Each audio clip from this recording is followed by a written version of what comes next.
အပိုင်းနှစ်ရဲ့အစမှာတော့ရန်နဲ့ကနေဒါကကာမာဂူရာကမ်းခြေဘက်ကိုရှောက်လည်နေခဲ့ကြပြီးတော့ဂျပန်အစားအစာအသစ်တွေကိုကနေဒါကိုလိုက်ကြွေနေခဲ့ပါတယ်။တစ်ဖက်က MFG ရဲ့ရုံးခန်းမှာတော့ကိုကီနဲ့ပကင်ပောင်ဝါကစံချိန်သစ်တင်နိုင်ခဲ့တဲ့အကြောင်းကိုအားတက်တရောပြောနေခဲ့ကြပါတယ်။နောက်ဆုံးတော့ကက်စကဲရဲ့စံချိန်ကိုတော့ကျော်နိုင်ခဲ့ပြီလို့ CEO ကတော့ပြောနေပြီးတော့ပြိုင်ပွဲရက်မှာမိုးရွာနိုင်ပေမဲ့လည်းပြိုင်ပွဲကိုဆက်လက်ရှင်ပြိုင်မှုသူတို့ဘက်ကိုမှာကြားနေခဲ့ပါတယ်ဒါတင်မကသေးပဲမိုးရွာထဲမှာတာကူမီကသူ့ရဲ့ပြိုင်ပွဲတွေကိုနောက်ကောက်ချနိုင်ခဲ့တာကြောင့်တာကူမီရဲ့တပည့်ဖြစ်တဲ့ကနေဒါလည်းဒီလိုမျိုးလှုပ်ပြနိုင်မလားလို့ CEO တယောက်ကတော့မျှော်လင့်ကြီးနဲ့တွေးနေခဲ့ပါတယ်။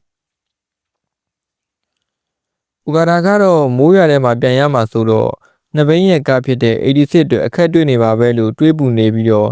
့အင်ဂျင်ပါဝါကြီးတဲ့စူပါကားတွေက၄ဘိန်းရဲ့4 wheel တွေဆိုတော့ကနေဒါအတွက်ကိုအရန်ကိုစိတ်ပူနေခဲ့ပါတယ်ဒါကြောင့်မဲ့မိုးရထဲမှာမောင်းလို့ဆင်ပြေမဲ့ကားအောက်ပိုင်းချိန်ကြီးမှုတွေကိုသိကျင်နေတာကြောင့်အိုဂူယာမကိုလည်းအပူတပြင်းဖုံးဆက်မေးနေခဲ့ပါတယ်။နောက်ဆုံးတော့အားလုံးစောင့်မျှော်နေတဲ့ပြိုင်ပွဲရက်ကိုရောက်လာခဲ့ပါပြီ။ကြီးညာသူတွေကလည်းမိုးရထဲမှာပြန်ရမယ်အာရှိနိုကိုကမ်ဘယ်လန်ပြိုင်ပွဲအကြောင်းကိုစိတ်လှုပ်ရှားစွာနဲ့ပဲပြောနေခဲ့ကြပါတယ်။အိုဂါဒါကလည်းပြိုင်ပွဲဝင်ကနေကနေဒါကိုကားကိုသူပြန်ချိန်ကြီးထားတဲ့အကြောင်းကိုပြောပြနေပြီးတော့မိုးရွာထဲမှာပြန်ရမှာဆိုတော့နှစ်ဘိန်းရံမျိုးစားဖြစ်နေတဲ့86အတွက်အခက်တွေ့နေပါကိုကြောက်နေခဲ့ပြီးတော့ကနေဒါကိုလည်းစိတ်ပူနေခဲ့တာကြောင့်မိုးရွာတာကိုလည်းစိတ်ပြက်နေခဲ့ပါတယ်။ဒါပေမဲ့ကနေဒါကတော့တည်ငြိမ်နဲ့ပဲမိုးကသူတယောက်တည်းကိုကွက်ရနေတာမဟုတ်ဘဲနဲ့အားလုံးအတူတူတလန်းထဲမှာပြန်ရမှာကြောင့်အခွင့်အရေးကဒန်းလို့ရှိရတူလည်းပြန်ပြောနေခဲ့ပါတယ်။ဆက်ပြီးတော့လည်းကနေဒါကသူ့ကိုစိတ်မပူဖို့ပြောနေပြီးတော့မိုးရွာတာကသူ့အတွက်မဟာမိတ်ဖြစ်လာမှာပါလို့လည်းယုံကြည်ချက်ရှိနဲ့ပြောလိုက်တော့အိုဂါဒါတယောက်ကတော့နားမလည်နိုင်ဖြစ်သွားခဲ့ပါတယ်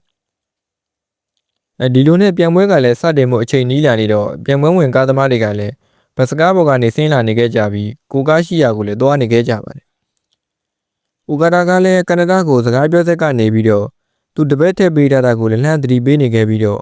့ခြေထောက်တွေကရေဆိုနေတော့ဘရိတ်လီဗာနင်းတဲ့နေရာမှာချော်နေမှာစိုးလို့တပည့်နဲ့ခြေထောက်ကိုတုပ်ပြီးမောင်းမှုကိုလည်းပြောနေခဲ့ပါတယ်အခုလိုမျိုးအသေးသေးကစားအိုဂါဒါကတော့စနစ်တကျစီတင်ပေးထားခဲ့ပါတယ်။ကြီးညာသူတွေကလည်းမိုးရွာထဲမှာမောင်းရမှာဆိုတော့ရှေ့ကကားရဲ့တာယာကလာတဲ့ရေတွေနဲ့လမ်းချုံမှုတွေကိုစိတ်မရှိတဲ့သူကတော့နောက်ကကြံရင်ခဲ့လိမ့်မယ်လို့သုံးသပ်ပြနေခဲ့ပြီးတော့ပြပွဲဝင်ကားတွေကလည်းအသီးသီးနေရာယူထားခဲ့ကြပါတယ်။ဒီလိုနဲ့စတင်ထွက်လာကြပြီးနောက်ဆုံးတစ်သီးဂိတ်ကိုမဖျက်ရသေးခင်မှာတော့ကီလိုမီတာ40လုံးနဲ့မောင်းနေခဲ့ကြပါတယ်နောက်ဆုံးတစ်စီးဂိတ်ကိုဖြတ်ပြီးလို့ဒရုန်းကမီးတွေကအချက်ပြလိုက်တာနဲ့အားလုံးကလည်းအရှင်ုံပြည့်နဲ့စတင်ထွက်လာခဲ့ပါတယ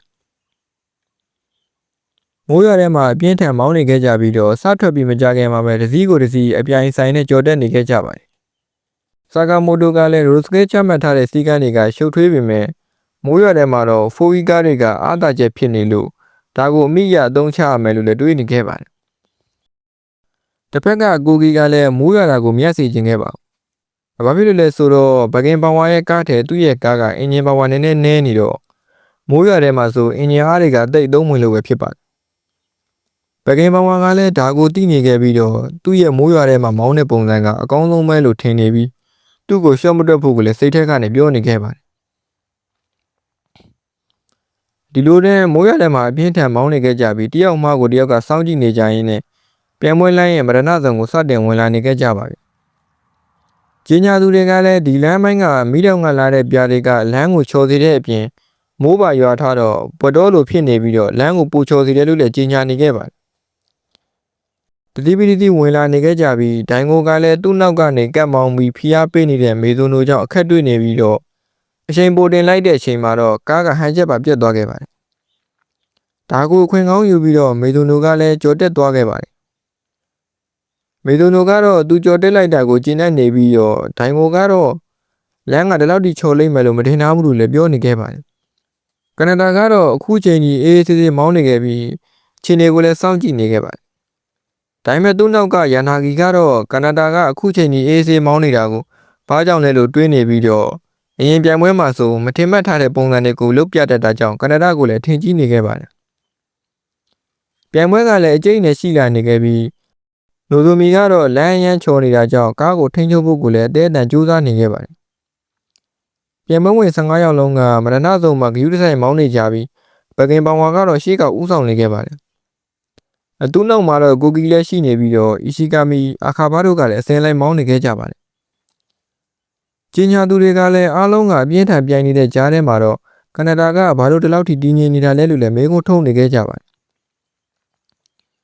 ဆက်ပြီးတော့လည်းကနေဒါကကွာလီဖိုင်းပြိုင်ပွဲတုန်းကဆိုရင်မရဏဆုံမှာစံချိန်တစ်ပါတင်နိုင်ခဲ့တာကြောင့်